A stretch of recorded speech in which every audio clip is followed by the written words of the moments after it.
either. No one. What's up, Gator Nation? Welcome into the Gators Online Show with Zach Albaverdi and Nick Del Torre. And we are back with a new episode and a lot to discuss after another heavy news week in Gator Nation and throughout the college football world as some breaking news happened on Wednesday. But we'll get into all of that.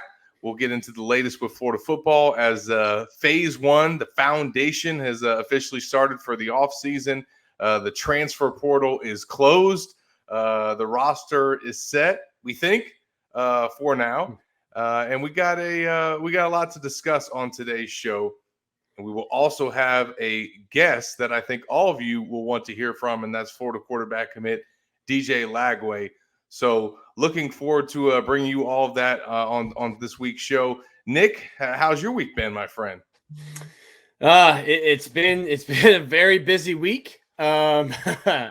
So glad to get some time here tonight just to sit down and talk about it. But a lot of hours, not minutes, a lot of hours spent on the phone these last 2 weeks, and a lot of story to tell, and hoping to be able to tell it soon. But Florida Gators making national news when Fox Business News is writing about you outside the lines, you're on ESPN, it's, and not for super positive news. So it's been quite a week. Yeah, absolutely. Obviously, a lot of focus on Jaden Rashada. The Gators did get another addition in the transfer portal before it closed. That we will discuss. The Gators got some great news from Ricky Pearsall, who's decided to return for 2023.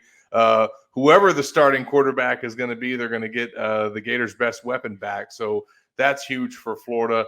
But obviously, Nick, as you alluded to, the focus has been on Jaden Rashada. Last week, we were approaching the drop ad deadline.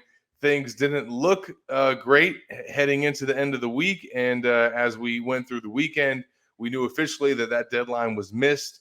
And now a request for that release from his letter of intent has been filed. So at this point, the Rashada-Florida relationship is fractured and I think beyond repair. And I think this coaching staff, I think this fan base, and certainly Rashada and his family, everybody moves on. And that doesn't mean the conversation is going to stop and the story is not going to, finish getting covered, because I think there's more layers to continue to peel back. But in terms of whether or not Rashada is going to make it to Gainesville and he's going to be available for the Gators in their quarterback room, that is no longer part of the cards. Yeah, and throughout the last 2 weeks, I first noticed. Kind of knew what was going on behind the scenes with the NIL, stuff like that.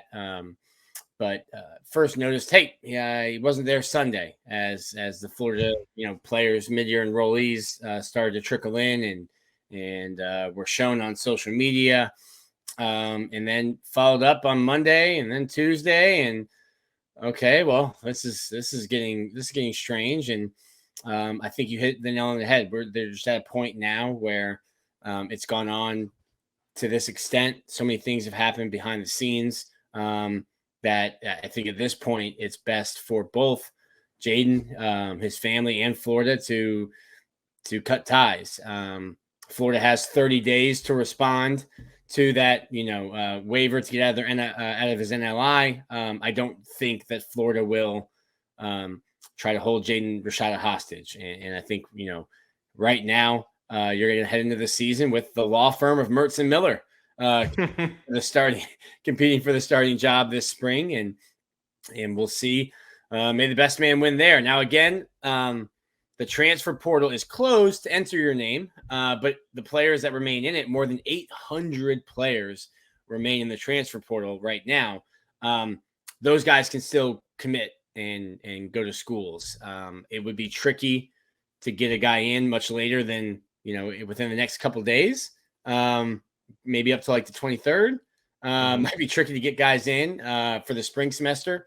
But then again, the first 2 weeks of March 1st, March 15th, there is another transfer portal window. And someone you just mentioned, Ricky Pearsall, was a late a late portal addition last year, and you saw the impact that he was able to make for the Florida Gators. So right now, without Jaden Rashada, Florida has 3 scholarship quarterbacks, and one of them will be hitting the field with the baseball team next week. And Max Brown, who will be picking up, I think, what is his first love and trying to get some at-bats for the Gators on the diamond. So you look at what Billy Napier said when I asked him on signing day, what numbers do you want? He says you want 4 on scholarship. Florida does not have 4. So without Jaden Rashada, are you in the market for another quarterback right now? I would tend to say yes. Yeah, and obviously, as you mentioned, the market's closed. The transfer portal is not going to open again until May, and we'll kind of get into after our discussion with DJ. We'll kind of get into where Florida's roster is at in terms of who they've added and where this kind of team stands heading into the offseason program and beginning this foundation phase. But to kind of put a bow on this segment and this whole Rashada drama, I think for the coaching staff and people within the administration, but specifically the folks in the football building that have to go to work now and kind of turn the page and start this new chapter with 2023. This has obviously been something that's been hanging over their heads. It's something that they've had to deal with, but I don't think that this is anything that now that it's kind of over and we kind of know what the outcome is going to be, this coaching staff and this program, I think, is ready to move on. I don't think that they're sitting around kicking rocks and upset that this thing didn't work out. Obviously, they would have preferred to not have all this go public and things work out the way that they did. But at the end of the day, unfortunately, these coaches have been around the game a long time. They've been through dramas and scandals and stuff that kind of shakes up the program. Maybe not something that's been in the public eye this much, but even at the University of Florida, I think fans can understand there's been so much stuff that's happened with this program and even at the quarterback position that you go through it, you deal with the ebbs and flows, and then you kind of just keep moving on and keep grinding. And I think that that's what this team has to do. That's what this coaching staff has to do. They cannot dwell on this Rashada stuff, even though it might continue to be in the headlines. They have their guys. Their quarterback room is pretty much set for the spring, and that's what they have to work with.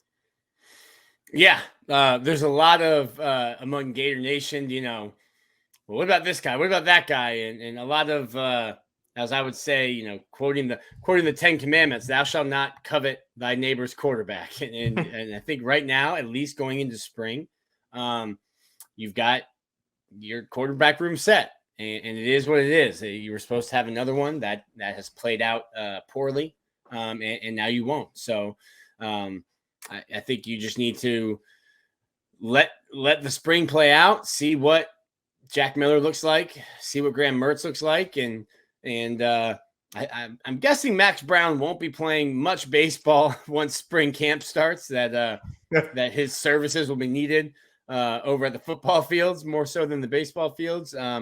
But you're going to have the way Billy Napier and his staff runs practice. These guys throw a lot of balls, so yeah. There's gonna be some ice on some shoulders, after practice in the spring. That's for sure. Well, like Max Brown, another guy that's going to be playing 2 sports at the University of Florida is going to be our next guest, Florida quarterback commit DJ Lagway, who's also got that love for baseball that he shares with Nick. So we'll talk to him about that, obviously, which certainly makes him an interesting player. But, what went into his decision to commit to the Gators, kind of where things stand with his recruitment, and certainly the effort that he's been putting on the trail as he tries to reel in the number 1 class in the country for 2024. So been looking forward to talking to DJ. So this will be our first conversation. We'll bring that to you guys right after this break here on the Gators Online Show. Welcome back into the Gators Online Show. We're now joined by our guest of the week, Florida quarterback commit DJ Lagway. DJ, appreciate you joining us this week, man. How's it going? It's going good. Just blessed to be on the show. Yes, sir. Absolutely, man. We appreciate you taking the time out. Definitely looking forward to bringing this conversation to Florida fans. Let them get to know a little bit more about you. Before we get into the football talk and Gator talk, let's kind of get into your background a little bit, where you were born and raised and kind of just your upbringing.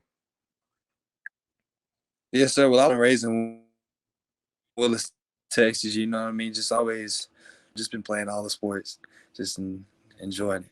What was the first sport that you played growing up? First sport, I think it was football. I think I started flag when I was 3. Yes, sir. So I think football was my first sport. And obviously, growing up in a family that, had a dad that played the game, what was that like, kind of having that as a sounding board, as you were kind of growing up and having him as someone that, could give you some pointers? It's a huge blessing, you know what I mean? Just already having that resource and guidance to help me through all this recruiting process stuff, and it's just been a blessing overall. Now, Dad's a fullback, which means that's not a lot of glory, but a lot of work put in and taking on some big hits. What made you go the quarterback route instead of being a leading blocker? As a kid, I just always like being in control of the game. Just in Little League, what I mean, not really throwing the ball, just being able to just catch it and run it. But as growing up, just starting to watch these different quarterbacks like Cam Newton, and just modeling my game after him at a young age, just definitely grew my love as a quarterback. Now you mentioned Cam, but you're from Willis, Texas. Dad played for Baylor, so I imagine there was some Baylor stuff and some Bears household. But you mentioned Cam, who started his career at Florida. Did you have maybe a team growing up or some guys, like obviously you mentioned Cam, that you looked at? Yes, sir.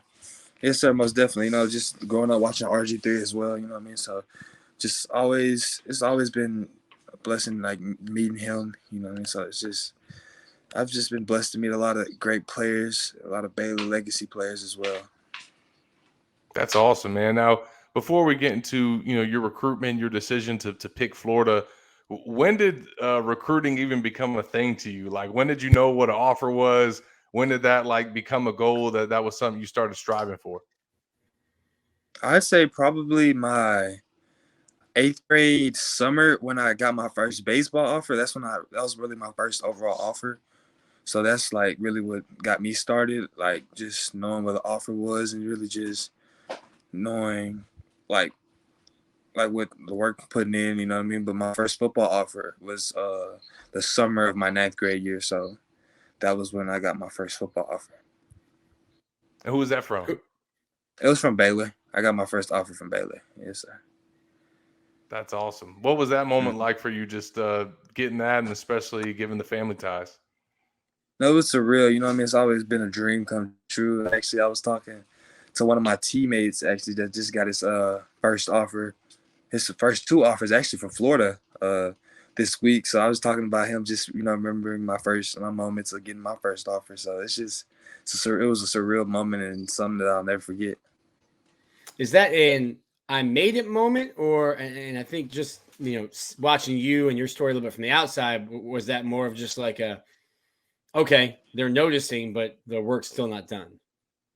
Yes, sir. Most definitely just the continue of work, you know what I mean? Just knowing that I had way more work to put in because I know I was just blessed at that time, you know what I mean? I wasn't really honestly just able to get, but honestly I worked hard and just made sure I continue to develop, and that's a huge thing for me. Now, when did Florida go ahead. Oh, go ahead. I watched a couple of the visits you took with the YouTube videos, your visits, stuff like that.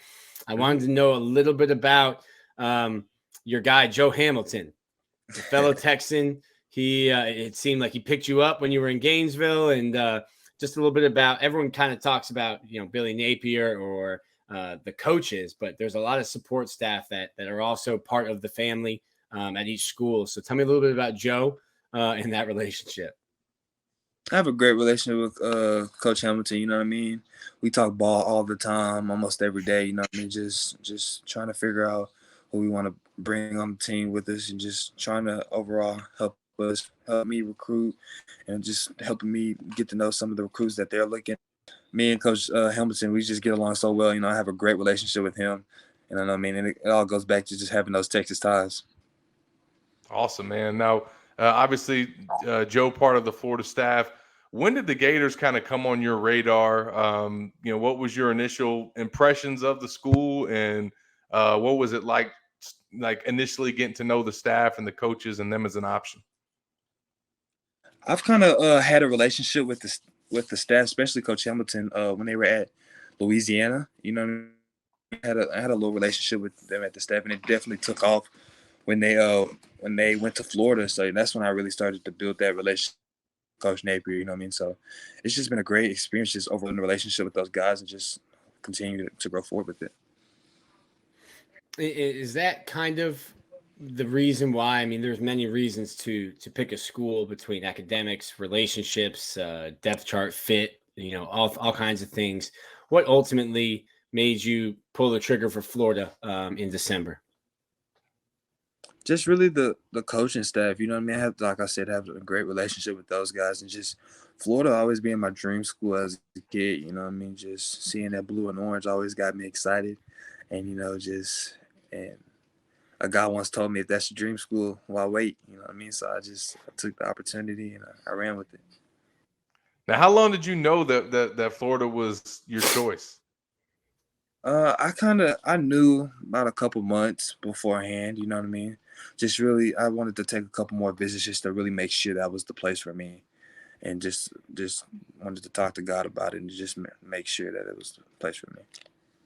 So you wanted it, but you kind of put it in God's hands, and you're like maybe winking at the end of your prayer, being like, God, you know what I want, but but lead me there. Yes, sir. Most definitely. Now, when you decided to like go public with that decision, do you remember the moment that you told the coaching staff, and what was their reaction? They were super excited. You know what I mean? It was pretty cool because it was kind of late that night.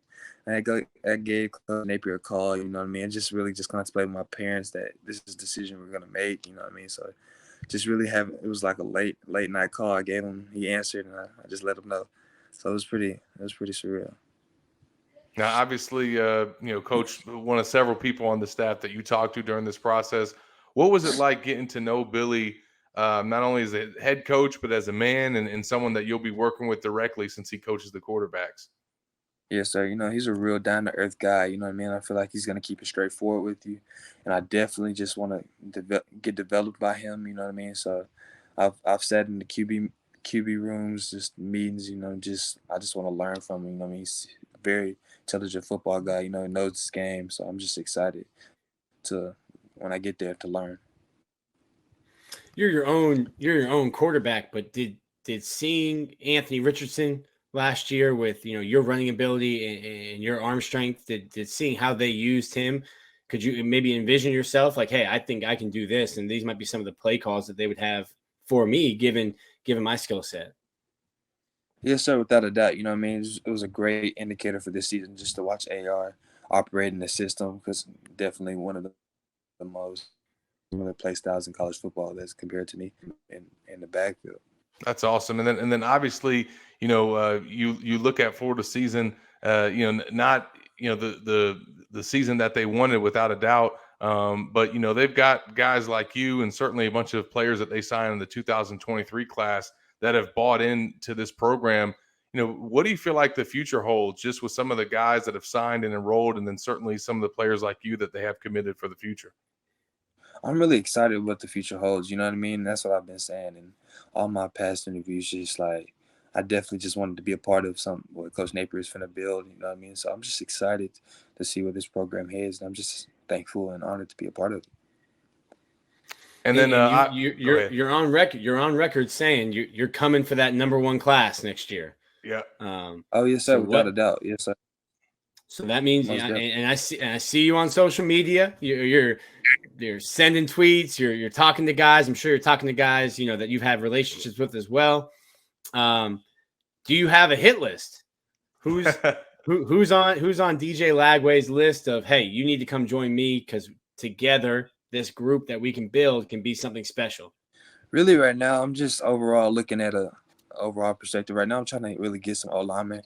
I got some key O-linemen recruits committing this month. So just really trying to build that relationship with those guys, because that's a huge thing for me, just having those guys up there to block for me so I can do my thing and just overall help team success. So I feel like getting the big guys up front is going to be a game changer. So that's my biggest thing right now to focus on.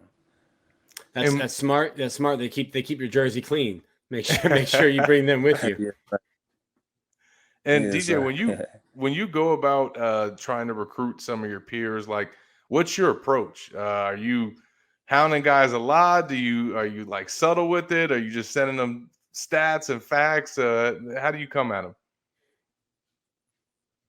Really, I'm really subtle about it. Some guys, it depends like on the type of relationship I have with that person or not. So like some people like that to be on them about it. But some people don't. So I just really just try to figure out the person and the player and how they like to be communicated with. Just really want to build a bond. Like even if they didn't come to Florida, what I wish they did. But even if they did, just still have that relationship with them, because you never know with this transfer portal stuff they might end up right back to square one and choose Florida. So, you never know. So I just want to just build that relationship with those guys and get on a personal scale, personal relationship, so they could trust me and trust my word. And what were your conversations like with AR during this process? And what kind of feedback did he give you about playing quarterback at the University of Florida, but also playing for this new staff and kind of everything he got to see this past year? Basically, when I talk to him, he's just like, just really enjoy the process. Just try to get better each and every day, and just make sure you keep that one goal in mind that you want to achieve. You took visits to USC, Clemson, A&M. What did you really like about that Florida visit? Just the family environment that the whole staff brings. Just the way the game atmospheres are just different from all the games I've been to. So I was just excited to see the fan base, just how much the fan base showed me love. That's a huge shout out to them. Because like they showed me a tremendous amount of love, so that meant a lot to me as well. Did you see the Lagway to the swamp outside the frat houses? Yes, sir. Yes, I did. That was awesome. It was a true dream come true. Now, part of that trip, Florida's got, obviously the Jordan sponsorship. They got the shoes up on the wall. I see the logo on your sleeve right there, the 3-stripe life. Now, what will that transition be like? It seems like you're an Adidas guy right now, but there's some Jordan stuff coming your way.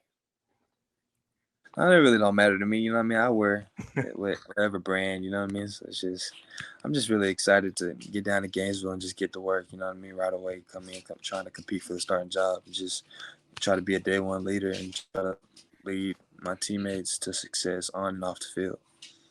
Now you mentioned competition, DJ, and we're wrapping up here with Florida's quarterback commit. You made your commitment to Florida after Jaden Rashada committed to the Gators, and I think even when he made that decision, you openly cheered it on social media. That clearly didn't steer you away from the Gators. Why is that? Why was that something when he initially committed? Did that not make you have some hesitation? Just because I have faith in myself, and my abilities, and Jaden's a great guy, and I feel like we would have fit perfectly in the QB room, just learning from each other and just helping each other get better, and that would have been a huge thing for me. For sure. And then what was your, just reaction to all the stuff that's happened in the last couple of weeks and just kind of knowing that situation has kind of resolved itself?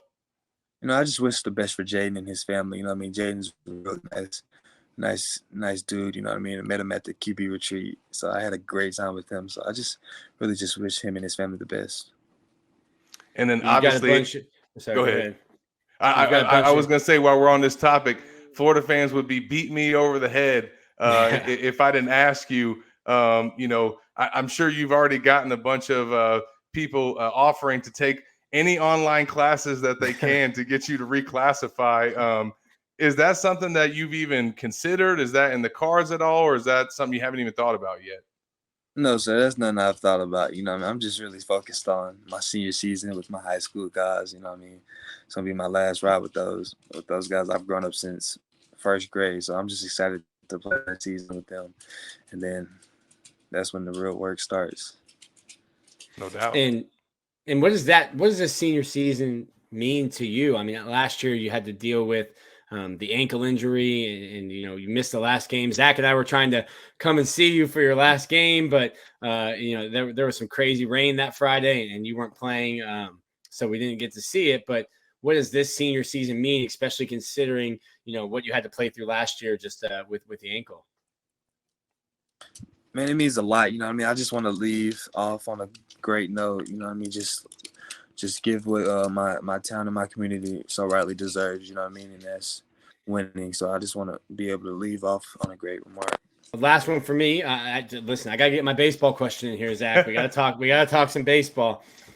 First question is, when you came on your visit, you had the picture with the baseball bat and the shoulder pads. Do you know where that picture was first taken? Yes, sir. Bo Jackson. Yeah. Okay. Sir. Okay. You know your history. What did it mean to you just to have on that visit to be able to, get to see, baseball and maybe talk to Coach Geralman and talk to Coach Chuck? And what does it mean to you just that Florida will tell you and means it? Hey, if you want to play both sports, that's tough. You got to juggle a lot of stuff, but that's an option here. That's truly a blessing. So I'm just excited to do both if possible. Just most definitely focus on football first. So once I get the football stuff going on, and then focus on the baseball. So I'm excited. Have you had a chance to talk with Max Brown at all? I don't know if you're aware that he's playing baseball this spring, but have you had a chance to catch up with him and maybe seeing how he's trying to juggle both? No, sir. I haven't connected with him yet. Well, he might be a guy you need to connect with. He'll be he's on the roster for baseball, so he might tell you like, hey DJ, I'm tired. I'm tired. It's a lot. But yeah, he's getting ready. He's an outfielder. I understand you're a pitcher though, right? Yes, I play outfield mainly though. Okay. What's better? A passing touchdown or a home run? Passing touchdown. Most definitely. Yeah, I'm a football fanatic. I love giving the ball to my other guys and letting them do their thing. You know what I mean? So that's what I love. DJ, don't let them down easy. You're breaking my heart, DJ. Breaking my heart. Just rip the Band-Aid off. DJ, before we let you go, we talked about Joe and obviously Coach Napier, but we hear so much about this staff, the Army, as Gator Nation likes to call it. Who are just some of the people also that were involved in your recruitment that, you've built relationship with, whether that's Coach O'Hara or other people on the recruiting staff that just kind of makes Florida part of why it's a special place? Definitely Coach Jaluk, you know what I mean? And I have a great relationship with him. He's my area. He recruits my area, so every time he comes down, you know what I mean, just being able to connect with him is amazing, you know what I mean? Real nice guy on and off the field, you know what I mean? So I'm just excited to just build my relationship with him, you know what I mean? That's awesome, man. And then when's your next time you're coming down to Gainesville? I'll be down January 28th. Yes, sir. 28th. That's awesome, man. Well, safe travels. I know Florida fans are looking forward to seeing you back around these parts and definitely having you recruiting for them this next cycle. So we'll definitely be watching. I don't know if Nick and I can get back out to Texas again. But one way or another, we're going to see you on that football field, man. So definitely looking forward to seeing it, man. Yes, sir. I appreciate you. Thank you. We appreciate you coming on, DJ. Yes, sir. Thanks, DJ. That's a Florida quarterback commit, DJ Lagway. We're going to jump to this final break, and we'll be right back on the Gators Online Show. Welcome back into the Gators Online podcast. Appreciate DJ for joining us in the last segment and giving us a rundown of his recruitment and what he's got coming up in the future. Another signal caller coming to Gainesville, Nick, that's going to be trying the two sports there. Yeah, listen, it's tough. He broke your heart, though, when he told you he's a football first guy. Well, I should have seen it coming. Normally, when you ask a guy, what was your first sport? What was your first love? It's baseball. Baseball is typically the first sport you play. You play some t-ball. I forgot He's from Texas. Football is religion. But yeah, broke my heart. He playing outfield. He's an arm too. He's been up to 90 miles an hour on the mound. So I'll tell you what, he might want to play outfield, but if you're going to do both, yeah, might be a guy that can actually get some innings. It's easier to, get up to speed as a pitcher than it is to as a hitter when you're trying to get, live at bats. Yeah, absolutely. So he's a guy that's obviously looking to do both, and definitely had to make sure that I asked him that question for all the fans out there before we let him go about the reclassify. I know that's been $1 million question that fans have had this week, and who knows? I mean, maybe he gets in the spring and becomes a possibility if he wants to go that route. But it sounds like right now he's focused on having a senior season, but definitely would expect him to be an early enrollee. So he's a great student. From talking to him just privately, 3.9 GPA, and expects to enroll early. But remember, he's a 2024 class, so his enrolling early would be about a year from now. Although some Gator fans are hoping it would be about 2 weeks from now, or 2 months from now. But I think there is something to be said about the pride he was showing, about his hometown.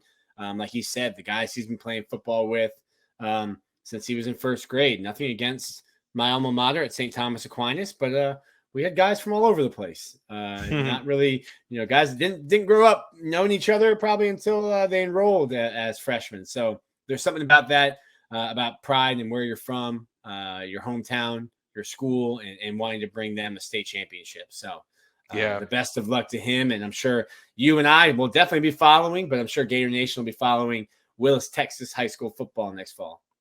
And he talked about that when he committed during his ceremony and all the interviews afterwards about how he wanted to do it at his high school. He wanted to have this big ceremony. He wanted to share the moment with the community. That's, definitely kind of a sense of pride that I think that he carries. So definitely a good head on his shoulders. It was good to kind of hear from him. And, you see why there's a lot to like about him, not only on the field, but off the field as well. So, if all goes as planned, a year from now, he will be doing what a lot of Gators did this week, and that was begin the first phase of their offseason program, Foundation. You had Mark Hockey out there getting after it with the guys. I think Tuesday was the first day that they officially kicked it off. Now, one of those guys that was part of that group and will be going through those workouts, will be going through spring ball, is Damian George, the latest addition from the transfer portal that the Gators had. This is a offensive lineman from the University of Alabama, a one-time starter for the Crimson Tide, was protecting Bryce Young. So obviously he's been tasked with a pretty big responsibility when he was blocking for that guy. And now he comes to Florida. And, that commitment happened after the drop ad deadline, which Florida fans were so anxiously following because of Rashada. But Damian also missed that. So we had some folks on our board that were curious, hey, is this guy going to be able to make it in time for the spring? Fortunately, that wasn't even a question. From talking to UF, being a transfer, that process for him and getting an exemption is a lot easier because this is a guy who's already got college credits and is coming over. So even though he was 3-4 days after, that was not a problem to get him into school. And that was something the Gators had to do back in 2021. If fans remember, Tyrone Truesdale came in after camp had already started, after the fall semester had already wrapped up late registration, and he was still able to come over from Auburn. So there's already been that precedent. The Gators are able to get George in. That's all 7 transfers that are enrolled for the spring, that are here for the workouts for the offseason, and kind of get to go through this program with Mark Hockey. So I think it's big, not only, Nick, that they got those 16 early enrollees in, but also the 7 transfers. That's almost a quarter right there that you're getting in terms of players and, kind of reloading that roster. And I'm going to give it a stab. Micah Mazuka. That's it, baby. Mazuka like bazooka. Micah Mazuka, I think that's really the one that I'm really, really excited about. I'm doing my best not to. I'm doing my best not to make him the Osiris Torrance or put those expectations on him. But a really, really talented offensive lineman. Florida had to do something in the portal with offensive linemen, and I think you see that with the guys that they've added. They added some guys on the defensive line. And then obviously the one stealing the headlines will be Graham Mertz at quarterback. It's going to be interesting. I think a lot of people are throwing Jack Miller out, before he really got a chance. You've really only seen him play in a spring game, which is a glorified practice, and then playing a bowl game where, if we're being honest with ourselves, Zach, I think one team really wanted to be there. And the other team was thinking, yo, Vegas is it's pretty dope. I was going to say the team wanted to be in Vegas. They just might not want to be at the bowl game. One team was like, yo, Vegas is dope, and I get to be home for Christmas. Sign me up. I think we saw two totally. Actually, I'm wearing a hat of the last time I think we had a game play out like that from my last trip to Dallas. But it'll be interesting to me. I'm not ready to throw Jack Miller out and say he's not good enough to be a Gator or good enough to be the quarterback. It will be interesting to see what Graham Mertz looks like. He probably had his best year at Wisconsin last year. And it's going to be a whole different ball game when you don't have, AR-15 or Anthony Richardson, just AR, as he wanted to move away from that. I think very smart, by the way. Yeah, I think the whole offense. How about how that that's not even a conversation now as he's going through the draft process. Yeah, got out in front of that. Yeah, that was real smart. I want to get out in front of this because I know that this has been, I think, a knock or something that folks have focused on a lot with Mertz, and that is his, the fact that he has had turnover issues, or is he turnover prone? And I think if you just look at his numbers, it jumps out at you. But I think it's important to look at his numbers season by season, and when it comes to the touchdown to interception ratio, because there's significant improvement that he made. At the end of the day, it's you don't want your guys to throw any interceptions, but you also want to see your quarterback get better and cut down on picks and increase those touchdowns. And that's what he did. 2021, 10 touchdowns, 11 interceptions. Not good numbers. But he really changed those numbers this past season. 19 touchdowns against 10 interceptions. So 9 more touchdowns thrown. He got his picks down by 1, but that touchdown to interception ratio was much better this past season. He also had a career high 2,136 passing yards and a career high completion rate of 57%. So he, as his career went on at Wisconsin, he got better, and he really came out of the gate in his debut, as you pointed out, Nick, in your kind of story that you had about him trying to revitalize his career. His debut as the Wisconsin starter, 20 of 21 for 248 yards and 5 touchdowns. No interceptions. The writer that you talked to said maybe the greatest quarterback performance I've ever seen. He threw 1 incomplete pass, which was a drop. So he's clearly capable. And I think the fact that he was able to improve those touchdown and interceptions numbers last year, I think that's a positive sign for what the Gators are getting in the signal caller. Yeah, and tough part is, and I wrote in that story, I don't think Wisconsin did him many favors. They've had some talented guys around him, some running backs, some tight ends. It's an offense which I think, like Florida, is going to try to run the ball, but an offense where he'll be in the shotgun and in the pistol a little bit more. A quarterback who, when I look at the numbers, does much better when he has a clean pocket. So another reason why I'm pretty excited and looking at a Damian George and a Micah Mazuka.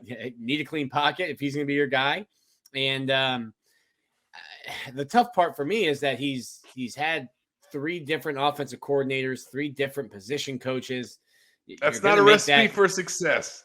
You're going to make that 4-4 now by transferring. But I do think that Billy Napier wouldn't have offered, and it kind of came out of left field. I don't think Billy Napier wouldn't have offered if he didn't see something on the film that he liked and didn't see something that he thought, I can coach this, I can get more out of this than we've seen, I can get the best version of Graham Mertz that Graham Mertz can give.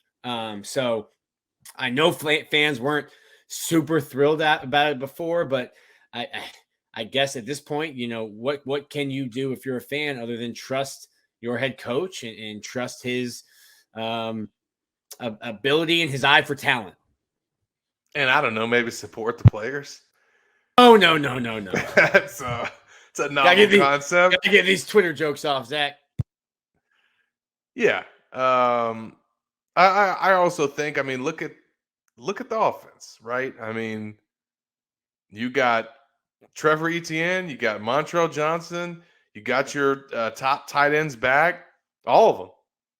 There was some, I think, thought that Zipper might explore the transfer portal. He did not, or hasn't, and the portal's closed. So you got all of your tight ends back, your top 2 running backs. You are basically reloaded on the offensive line with 2 solid portal additions, including one of the best offensive guards in the country this past season. And then you bring back your leading receivers in Xavier Henderson and Ricky Pearsall, who's just a weapon. So I don't think they're going to ask Graham Mertz to throw 35 times a game. And I also think that when he will, there's going to be some pieces in place there for him to be able to have some success. But this offense is going to lean on its strengths, and that's going to be its running backs and its offensive line. And Mertz just needs to operate the offense, make his reads, and make his plays. Yeah, and it'll be interesting to see how the offense changes. Last year, the running game was so successful, but and as much as fans wanted to see Anthony Richardson run more, just the fact that Anthony Richardson is that type of runner that can, make 2 guys miss in the backfield, and the next thing you know, he's 80 yards down the field doing a touchdown celebration. Yeah.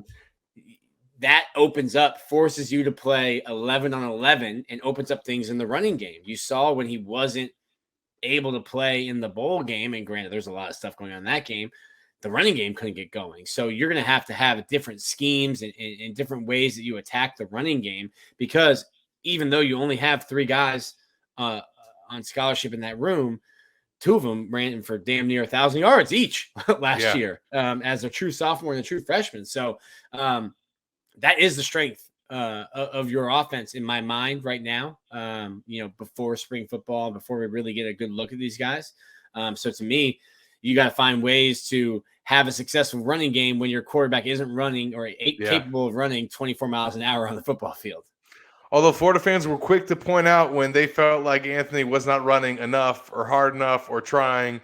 So you might get some say, well, even though they had a guy with the skill set, they chose to not run him, or he didn't want to run. Well, I think Anthony said in the regular season finale, I've had an ankle injury all year. So that might have had something to do with it. But your point is well taken, Nick. It's going to change the dynamic of this offense and how defenses have to prepare and defend Florida, because Mertz is not going to be the same threat, sprained ankle or not. But hey, this job is, not his by any means, even though he's got the experience edge over Miller. He's going to have to come in and win it. This is a guy that's played in this system for the past year. So that is kind of an upper hand that Miller has over Mertz. But that law firm, we're going to see it. We're going to see it this spring, man. So I think the Gators are likely done adding to the roster until after spring ball. So 35 official departures with everything in total. And then you're going to end up with Caden Jones. You'll have 29 additions in total. That's where Florida's at right now. But right now you're at 23 that are on campus. So a pretty nice injection of talent and potential upgrades that the Gators have there. And I think some of the quality that these transfers, the quality of program that these transfers are coming from, seeing Alabama and Michigan and Ohio State and even Wisconsin on this list. I think there's something to be said for that as well.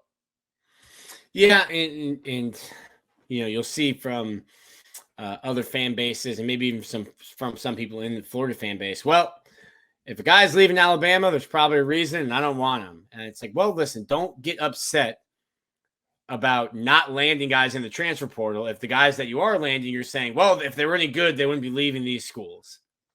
You can't plus there's no shame about ways. Plus there's no shame about not being able to start at Alabama.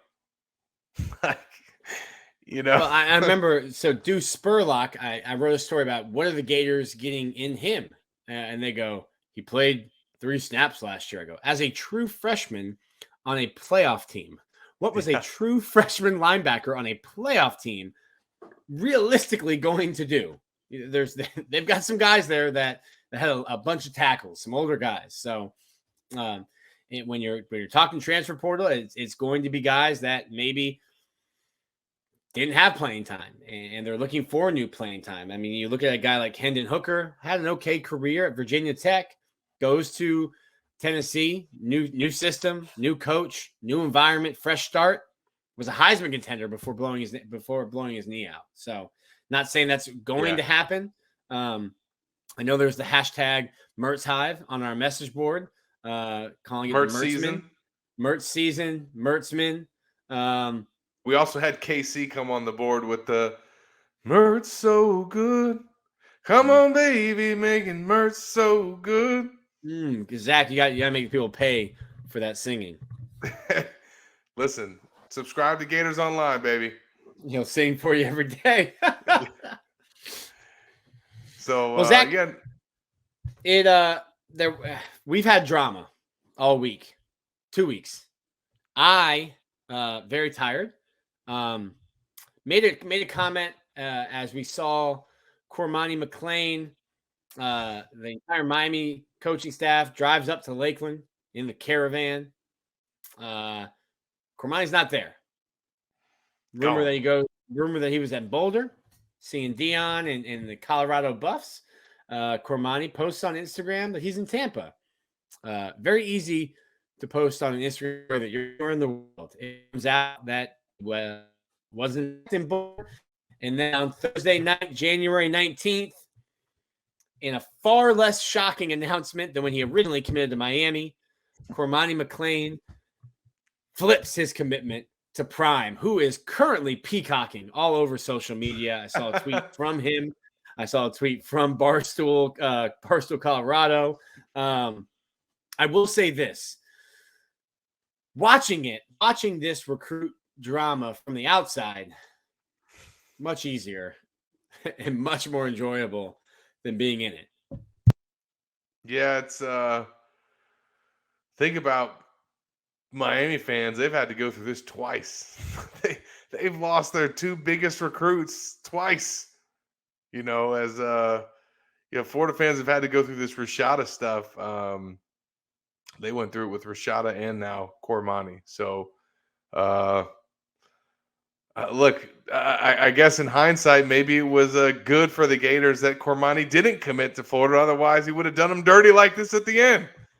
Yeah. Someone asked me, could you imagine if Cormani was still with Florida? No. I would have been like Corey Bender. I would have put in for vacation this week and would have left it all on your plate, Zach. Besides, if you follow the On 300 rankings, you saw that Florida signed a cornerback that's ranked higher than not even Cormani the best McLean. Cornerback in the state anymore. Yeah. So if you follow the On 3 rankings, look, we've been high on Jakeem Jackson. I think it had him kind of as a riser before some of the other recruiting services, and now he finishes not just as a top 100 recruit, but as a top 50 recruit, number 40 nationally, as McLean slides down to number 46. So the final on 300 came out this past week, and definitely a lot of superlatives that were Gators related. You had Eugene Wilson unlock 5-star status. He was always kind of in that range. On3 has consistently had him ranked as a top 50 prospect. And I think in the previous update, he was 31st. So he was already in 5-star range. It was just a matter of that getting expanded to 32 players, which On3, you might ask, well, why do they give out 32 5-stars? Well, they do that based on the NFL draft model, and kind of making that an exclusive club, an exclusive number.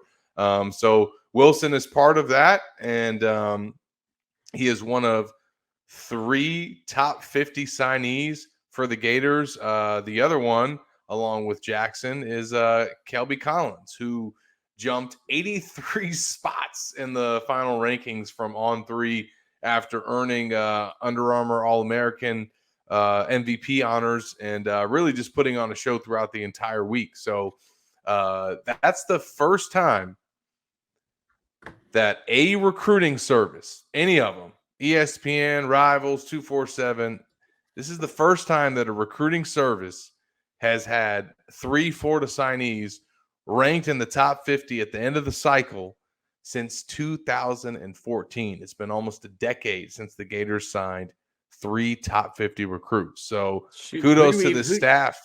Who do we even give that credit to? Because Muschamp was recruiting that class, but then was fired at the end of that season, and Jim McElwain took over. No, so McElwain would have been the 15 class. Oh, I guess so. 13 when they went 4-8 was that was the 14 class. That was the 14 class. So he signed 3 top 50 recruits coming off of a 4-8 season. Boom had the worst year since 1979 and said, "Watch me cook on the trail, bro. Watch me." That's how he got another year. Watch me cook on the trail. Went out and signed Tease Tabor and Will Greer and David Sharp, and everyone's like, all right. Gerald Willis, that was a big signee. Before he took Skylar Morningwig's. Shout out to Skylar Morningwig for standing in the paint, though. It didn't work out for you that night, but you probably gained some respect in the locker room. Yeah, man. The OG fans will know that reference and story. We don't need to get into it. No. But yeah, first time in almost a decade that the Gators have had 3 top 50 signees, and that was I think it was two different sites, 247 and ESPN in 2014 had those guys up in the top 50. So the Gators, I think most impressively is where those guys were. I mean, On3 has always had Wilson ranked pretty high. For other services, he's kind of climbed the rankings, but Jakeem Jackson and Kelby Collins, I mean, those are guys that have really improved their stock throughout this process. And I think it's a credit to the evaluation from the Florida staff that they, got those guys committed, certainly saw them as Florida caliber players. And now they're here at the University of Florida. So those are some of the big risers. You also had a new On 300 member that jumped into that top 300. That was Will Norman, the 4-star defensive lineman signee, another early enrollee for the Gators. He boosted his stock just like Jackson and Collins did by showing out during Under Armour All-America Week.